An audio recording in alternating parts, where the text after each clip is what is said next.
मैं उत्तर प्रदेश पीसीएस की परीक्षा की तैयारी के लिए मकसद से यहाँ ध्येय लक्ष्य लेके आया था। सबके पास घर की आर्थिक स्थिति अच्छी नहीं है। हम लोग कहाँ कहाँ से इंतजाम करते हुए पैसे का कर पड़ रहे हैं। सुबह शाम तक खर्चा होता है, खाना पीना है। क्या हम सब्जी बेचें, क्या हम केले बेचें, क्या 5 साल यहाँ किताब कॉपियों में लाखों रुपए खर्च करने के बाद यहाँ के लोगों की अर्थव्यवस्था मजबूत हो रही है। हमसे कमा करें, दूध में, चीनी से, किताबों से इन लोगों को पैसा कमा रहे हैं, होटल वाले पैसा कमा रहे हैं, हम को खर्च करके चले जाएं। हमारे साथ वाले लोग रहे थे 10-10 साल तैयारी करके चले गए, उनको नौकरी नहीं मिली। 5-5 8 साल घर वाले कब तक खर्चा भेजें। नमस्कार दोस्तों, मेरा नाम वंशु, स्वागत है आप सभी का हमारे एक और नए वीडियो में। दोस्तों अभी हम जो है राजापुर में आए हुए हैं। दोस्तों यहाँ पर जो तैयारी करने वाले छात्र हैं, इनसे जो है हम यहाँ पर आज बातचीत करने वाले हैं, क्योंकि इसके पहले भी हम 2-3-4 जगह का जो है वीडियो बना चुके हैं। आप लोगों ने शायद देखा होगा, नहीं देखा तो आप लोग को प्लेलिस्ट मिल जाएगा प्रयागराज एस्पिरेंट के नाम से, तो वहाँ पर आप लोग जाकर देख सकते हैं। बहुत सारा वीडियो हमने बनाया हुआ है। एंड यहाँ पर आज भी हम जो है लोगों से बात करने वाले हैं कि यहाँ पर जो है वो किस एग्ज़ाम की तैयारी कर रहे हैं एंड यहाँ का जो है माहौल कैसा है, कोचिंग वगैरह किस तरीके से, सारी चीज़ें जो है डिटेल में जानने वाले हैं। बस आप लोग वीडियो को एंड तक देखते रहिएगा। एंड चैनल पर पहली बार है, चैनल को सब्सक्राइब कर नोटिफिकेशन बेल को प्रेस कर दीजिएगा, ताकि हमारे वीडियो की रेगुलर अपडेट आप सभी को सबसे पहले मिलती रहे। तो दोस्तों चलिए आज की वीडियो को हम शुरू करते हैं। तो दोस्तों अभी हमारे पास ये भैया हैं, तो इनसे हम बातचीत करने वाले। भैया आइए, थोड़ा बताइए। भैया आपका क्या नाम है? पारसनाथ। आप कहाँ से आए हैं? हम आए हैं बनारस से। बनारस से। तो यहाँ आप अभी किस एग्ज़ाम की तैयारी कर रहे हैं? हम पीसीएस और यूपीएससी की तैयारी करते हैं। तो अभी जैसा कि आप लोग हम इधर दिखाना चाहते हैं कि ये जो है अभी इधर लाइब्रेरी है, तो इधर अभी ये लाइब्रेरी से भैया निकले, तो हमने सोचा चलिए इनसे बातचीत करते हैं एंड यहाँ के बारे में जानते हैं। तो यहाँ आप कोचिंग वगैरह कर रहे हैं, तो ऑफलाइन कोचिंग करें या फिर ऑनलाइन? एक्चुअली हमारा कोचिंग हो गया है। हमारा यहाँ आप कब से एग्ज़ाम की तैयारी कर रहे हैं? लगभग हमको 3 साल हो गए। 3 साल से कर रहे हैं। तो अभी आपने कोई एग्ज़ाम वगैरह दिया कि नहीं? अभी हमने दिया था, पीसीएस दिया था प्रीवियस में। तो कोचिंग वगैरह आपने कहाँ पर कंप्लीट की है? हमने VIS से किया था। भेज से किया। तो यहाँ आप अभी आप लाइब्रेरी आए हैं, तो लाइब्रेरी में आप यहाँ फीस वगैरह कितना है लाइब्रेरी का? लाइब्रेरी का फीस 600 है। तो कितना घंटे का टाइम यहाँ देते हैं? लगभग 6 से 7 घंटे। आपका क्या नाम है? मेरा नाम धर्मेंद्र शर्मा है, जिला गौतम बुद्ध नगर से हूँ। तो अभी आप यहाँ किस एग्ज़ाम की तैयारी कर रहे हैं? मैं उत्तर प्रदेश पीसीएस की परीक्षा की तैयारी के लिए मकसद से यहाँ ध्येय लक्ष्य लेके आया था। समय हो गया है 2017-2022। नौकरी का पता नहीं है। सरकार ने 3 से 5 7 साल से बहुत ऐसे पद हैं जिनकी नौकरियाँ आवेदन नहीं निकाला है, भर्तियाँ का पता नहीं है। हम खर्च पे खर्च कर रहे हैं। हमारा बहुत पैसा 5 साल में खर्च हो गया है। परिवार, समाज, घर वालों की भी पारिवारिक जिम्मेदारियाँ, दबाव आ रहा है कि आप इतने दिन से इलाहाबाद में रह रहे क्या कर रहे हैं। सभी एक ग्रुप की नौकरी वाले अधिकारी बन के पूरा देश या प्रदेश नहीं चला सकते। उसमें चतुर्थ श्रेणी कर्मचारी हैं, तृतीय श्रेणी कर्मचारी हैं, कैग से लेके सभी इतने भी महकमे विभाग हैं, सभी में भर्तियां नहीं होंगी। 5-5 लाख, 4-4 लाख, 10-10 हज़ार, 20 हज़ार पद खाली हैं। लेखपाल की अभी 2015 के शायद बाद आई है भर्ती, उसमें भी अभी डेट नहीं जारी हुआ है, मतलब एग्ज़ाम। तो इस तरह से मतलब सबके पास घर की आर्थिक स्थिति अच्छी नहीं है। हम लोग कहाँ कहाँ से इंतजाम करते हुए पैसे का कर पड़ रहे हैं। सुबह शाम तक खर्चा होता है, खाना पीना है। लॉकडाउन में 2 वर्ष चला गया, इसी चक्कर में विद्यार्थी क्या करेगा। मतलब भविष्य हमारा टिका हुआ है। कुंभ में इधर उधर अनावश्यक चीज़ों में सरकार पैसा लगा रही, जनता के लिए, तीर्थ पुरोहितों के लिए, मगर हमारा भी तो भविष्य है। हम युवा हैं, हमसे संसार है। जब युवा ही पर कोई उसको लक्ष्य, कोई रोजगार व्यवसाय नहीं मिलेगा तो युवा क्या तो पेट क्या हो जाए, क्या परिवार माता पिता को पालेगा, किसके क्या रिश्तेदार आने जाने वाली स्थिति की सेवा होगी जब हाथ में 4 पैसे नहीं। क्या हम सब्जी बेचें, क्या हम केले बेचें, क्या 5 साल यहाँ किताब कॉपियों में लाखों रुपए खर्च करने के बाद यहाँ के लोगों की अर्थव्यवस्था मजबूत हो रही है। हमसे कमा करें, दूध में, चीनी से, किताबों से इन लोगों को पैसा कमा रहे हैं, होटल वाले पैसा कमा रहे हैं, हम को खर्च करके चले जाएं। हमारे साथ वाले लोग रहे थे 10-10 साल तैयारी करके चले गए, उनको नौकरी नहीं मिली। 5-5 8 साल घर वाले कब तक खर्चा भेजेंगे। मतलब कहते हैं भाई इससे ज़्यादा हमारे करते, घर से आता है 5 हज़ार, 10 हज़ार, कभी कभी 12 हज़ार, 15 हज़ार रुपये भी खर्चा होता है।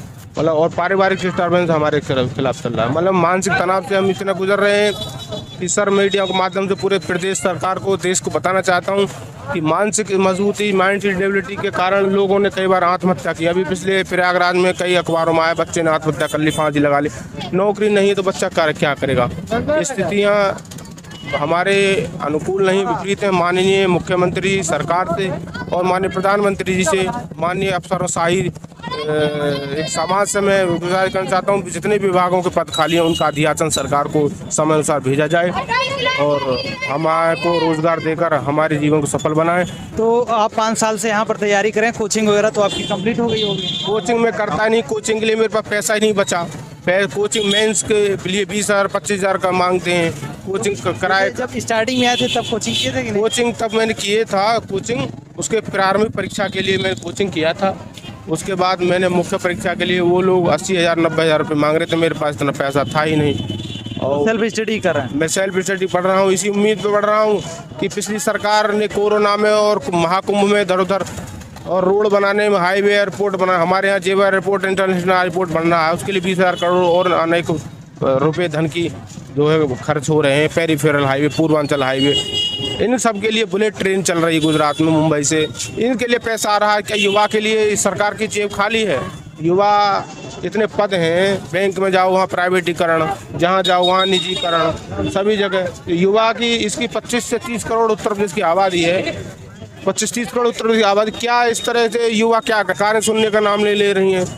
तो इन लोगों के पास अनाप शनाप योजनाओं के लिए पैसा आ रहा है। भाई ये फ्री राशन चल रहा है हमारे गांव में, 100-100 बीघे वाले 10-10 बीघे वाले 50 बीघे वाले राशन ले रहे हैं। सरकार को जांच कराना चाहिए कि कौन पात्र है, कौन है पात्र है। सारे लोग ले रहे हैं, सरकार राशन के कारण बांट रही है और सब लोग मौज मार रहे हैं। अरे कोई पात्र है नहीं है, आप सर्वोच्च अधिकारी हो, जो चाहे कर सकते हो। शासन प्रशासन कानून आपके हाथ है, उस चीज़ को दीजिए, जांच कराइए, वसूल कीजिए, पर युवाओं को तो रोजगार दीजिए। युवा को रोजगार नहीं मिलेगा तो युवा क्या करेगा? इतने हम भी आत्महत्या कर लें, हम भी क्या कहें, हम ये कदम उठा लें तो बताइए। अभिशाप बताया गया है, आत्महत्या करना अभिशाप है, भटके हैं, या तो फिर 5 साल यहाँ खर्च करने के बाद लाखों रुपए जब जेब खत्म हो जाए तो रोड पे अपना सब्जी पालक बेचें और अपना रोड पे जूते काटें, जब पॉलिश करें, यही काम रह जाएगा हम युवा के लिए।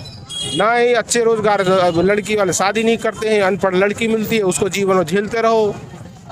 अरे सबकी तनख्वाह आपने 1 लाख 1.5 लाख 2 रुपये कर रही सरकारों से निवेदन, तो एक निश्चित समान वेतनमान निश्चित कर दिए ना।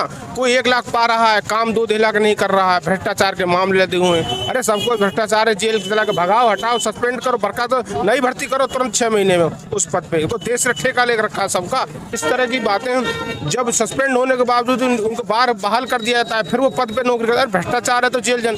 स्टूडेंट के लिए कोई नियम नहीं है। मतलब मैं कहना चाहता हूँ सरकारों से कि बस यही है मेरी गुजारिश, एक नियम बनाइए। अरे एक 20,000 25,000 10,000 रुपये से गुजारा हो सकता है, वेतनमान निश्चित कर दीजिए कि इससे अधिक नहीं मिलेगी और उसी पद पे सब लोगों को समायोजित कर दीजिए, व्यवस्था कर दीजिए। तो देखते हैं 10-15 साल में जैसे दलितों को आरक्षण मिलता है हर 10 साल के लिए सरकारों ने, ऐसे 10 साल के लिए एक रोक दीजिए। एक 1 लाख वाले को घटा दीजिए, 50,000 कर दीजिए, 50,000 वाले को 30,000 कर दीजिए। अब अधिक पैसे के कारण वो महंगाई शॉपिंग कर रहा है, गाड़ियों घूम रहा है, एक के लिए पास साइकिल भी नहीं है, डीजल पेट्रोल इतना महंगा, सरसों का तेल हम बना के खाते सब्जी अपने हाथ से, इतना महंगा हो गया। ये किसान स्टूडेंट के जिम्मेदार है, स्टूडेंट झेलेगा इन बातों को।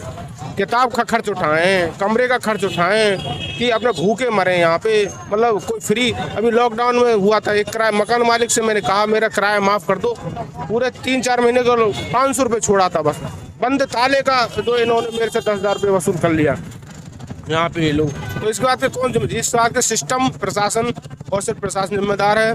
भर्तियाँ निकाले, एक समान वेतन नीति में लागू करे। जब जनसंख्या नियंत्रण के लिए देश में आवाज़ उठ रही है, जनसंख्या नियंत्रण कानून बनाइए, सबको रोक लगाइए और अमीर गरीब का फर्क छांटिए। आरक्षण ले रहे हैं, मान लीजिए सरकारी अफसर है, उसका बेटा भी आरक्षण पा रहा है, अरे उसको क्या जरूरत है जो 2 लाख रुपए 1.5 लाख रुपए महीने का तनख्वाह पा रहा है? चाहे दलित है, चाहे ब्राह्मण है, चाहे ठाकुर है, चाहे किसी वर्ग से है। अरे उसकी ताकत देखिए ना, एक ताकत पे वो पावरा, जाति को मोहर लगी हुई है किसी के, कोई पेट से लेके पैदा जाति हो, ये दलित है कि ये ब्राह्मण ठाकुर। कोई दलित ब्राह्मण ठाकुर कोई नहीं, हम खुद ब्राह्मण परिवार से हैं, हम कभी कोई जातिवाद को नहीं मानते। हम ये कहते हैं कि ये कपड़े एक जैसे सब लोगों पहन रखे हैं, एक ही खाना खाते हैं, कि जाति कहाँ रही?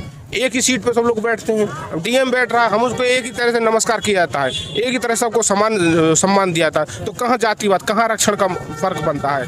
सब लोग अधिकारी एक दूसरे, हम ब्राह्मण हैं, कल को हम कर रहे हैं, हम सबको दलित के पैर नहीं छू सकते, हम दलित के पैर छू सकते हैं? ये स्वाभिमानी सम्मान है। सम्मान करने में कोई, भगवान राम जब सबरी के जो है झूठे बेर खा सकते हैं। भगवान राम क्षत्रिय वंश सूर्य वंश पैदा हुए थे और राम आदर्श है, मर्यादा पुरुषोत्तम है। उन्होंने समाज के लिए अपने राजपाट ठुकरा दिया। भगवान श्री कृष्ण ने राजपाट ठुकरा दिया समाज के के लिए।